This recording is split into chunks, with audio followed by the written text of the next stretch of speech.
Okay, my friend, thank you for tuning in to Win Your Days today. Win Your Days is a movement of men rising up to win in life, love, and business. And I never want you to forget that you are an athlete in the great game of life. As a matter of fact, the biggest stadium you'll ever play in as a man is the stadium of your own life, and every day is game day. Now, I'm super excited to bring this interview to you as I was recently able to reconnect with my old high school football coach, Joey Wiles. And we were in his home talking about life, talking about sports. Coach Wiles has spent 3 decades coaching high school football. I had the opportunity, the privilege, the honor of playing for him in his early coaching career at Melbourne High School. But Coach Wiles has spent 2 decades coaching for St. Augustine High School, where he won a state championship. He was two-time runner-up to state championship. He went to the playoffs 17 consecutive years, and he's amassed 198 wins in 20 years at St. Augustine High School. Incredible career. The list of accolades goes on and on, so I can spend the whole time sharing those accolades with you, but those are some of the highlights. Coach Wiles currently works for Flagler College in the athletic department there, and again, had an opportunity to visit him in his home and talk about life and football. Grab something to write with, grab something to write on. You're going to want to take down some of these key takeaways. Let's get started. You at St. Augustine High School, you coached there for 2 decades. Yep. And incredibly successful there. Remind me, Coach, did you have an undefeated season there? We had six or seven undefeated regular seasons. Almost regular half season. Right. Regular season. Now, But- we had won 15-0 year. You know, we had one of those that which you went all the way and won the state championship, and we were ranked number one in all classes, all 600 schools. We were ranked number one in the state. wow, which was pretty special. So losing really wasn't a part of the culture at St. Augustine High School when you were there. Yet I have this question for you. And we talked a little bit about it last night. It has to do with what winning and losing does in a man's life.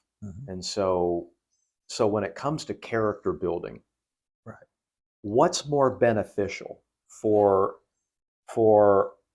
a young man to face a failure, to face a loss? Is that going to build his character more? Or is it winning? Is receiving these wins? Is that going to build a man's character more? What's more essential?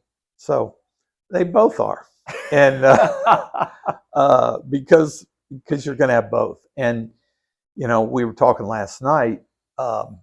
We would tell our team that especially our starters. Our starters want to play all the time. Well, we'd be beating a team. We might be beating a team pretty good, and so right after halftime, it was time for the starters to come out. Well, they got upset about it. They wanted to play. So we had to make them feel like it was a good thing to come out. So we would tell them, hey, you know what? Your teammates that work all the time as a scout team, for you, they don't get to play. Yeah. So you know what? Let's get excited about those kids. And then they finally bought into that. And they will get excited. And then the other piece to it, I think, is probably even more important, is that, you know what, when you're winning in life, a lot of times there's people out there that want to they'll step on you to get wherever they need to go. We tried to tell our kids, hey, the kids on the other side of that field that are getting beat probably worked it just as hard as you did. But we just happen to be better. And we're not going to embarrass those kids. And I think it taught our players that, we have empathy for that team on the other side.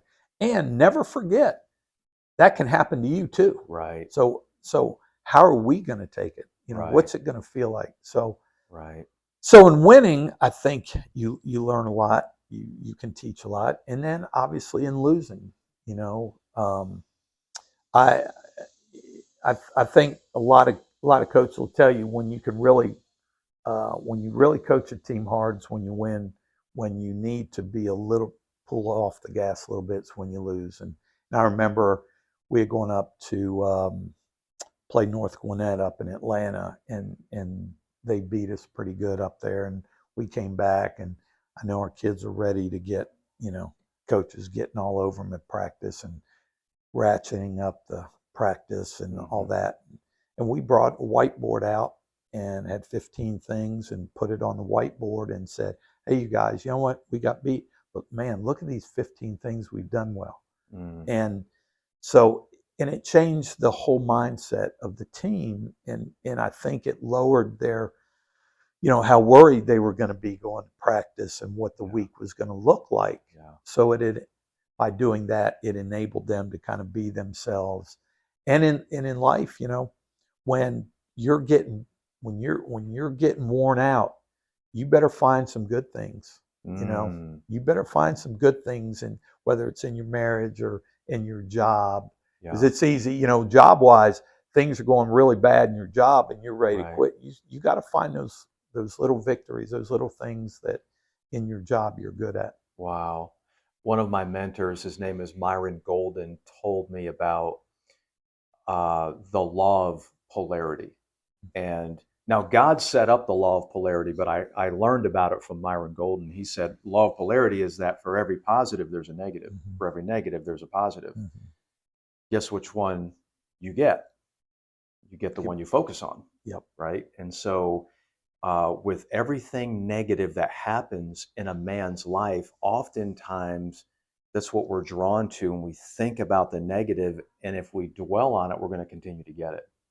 But just like there cannot be a one-sided piece of paper or a one-sided piece of toast or a one-sided coin, there can't be one side. Where there's one side, there has to be the other. So with every positive, there's a negative. With every negative, there's a positive.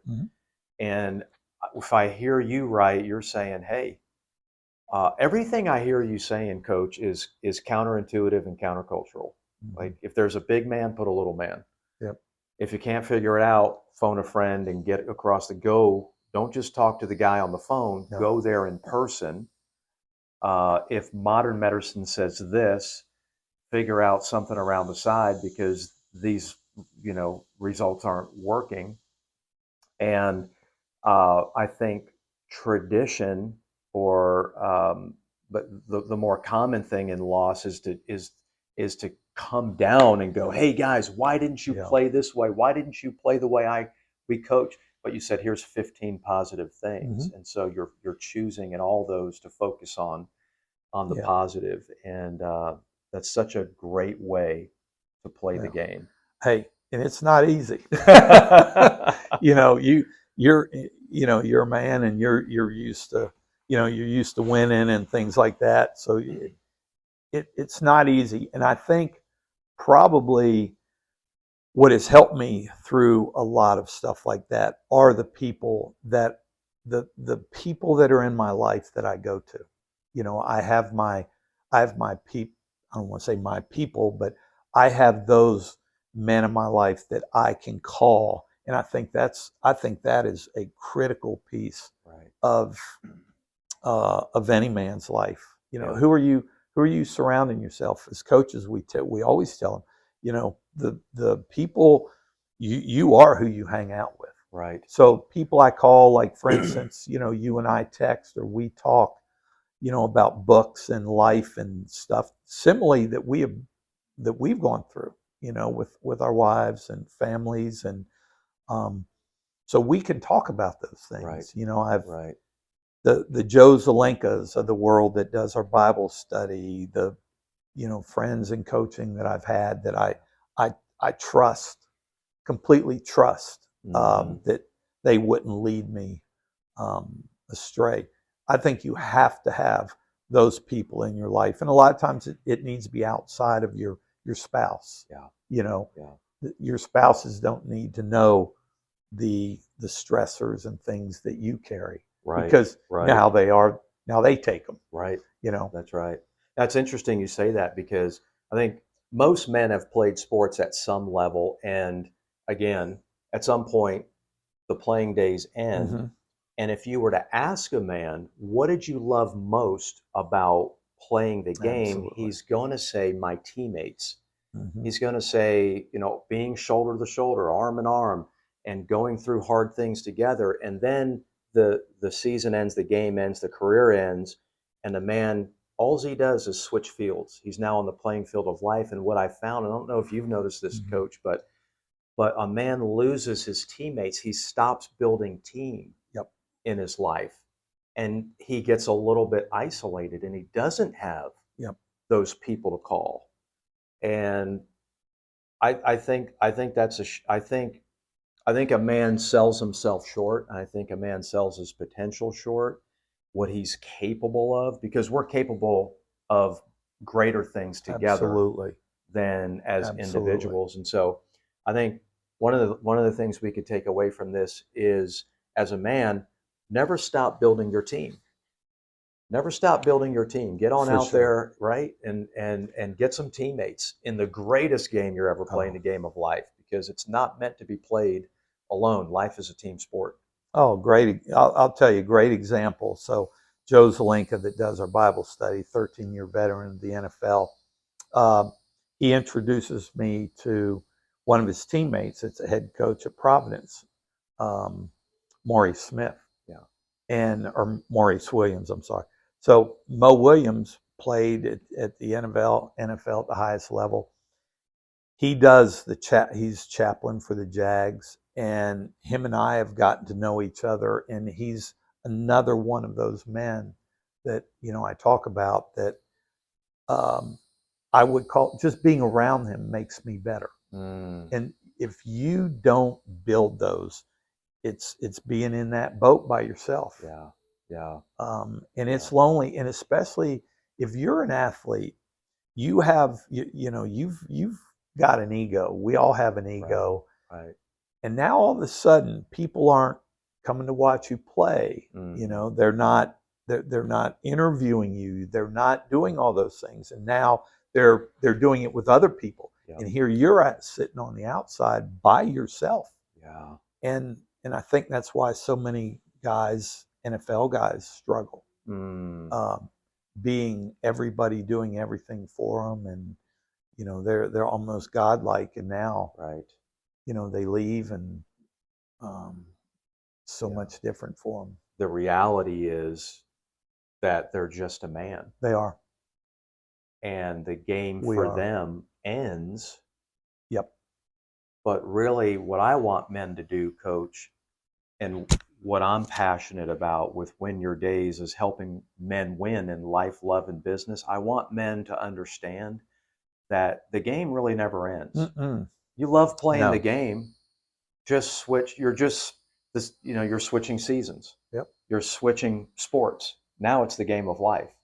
And so the same things that you talked about, the work ethic, how can that be applied? The research and the problem solving, how can that be applied to the game of life? And that's all we're doing. So I want you to know that your playing days are not over.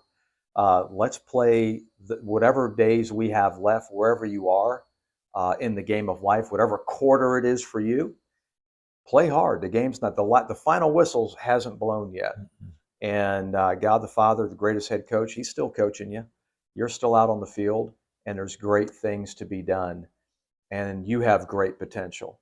And Coach and I want you to know we're cheering you on in the game of life, and we're on the field with you. We've got battles, we've got struggles, and we're just playing the game as best we can and keeping our eyes upward, onward.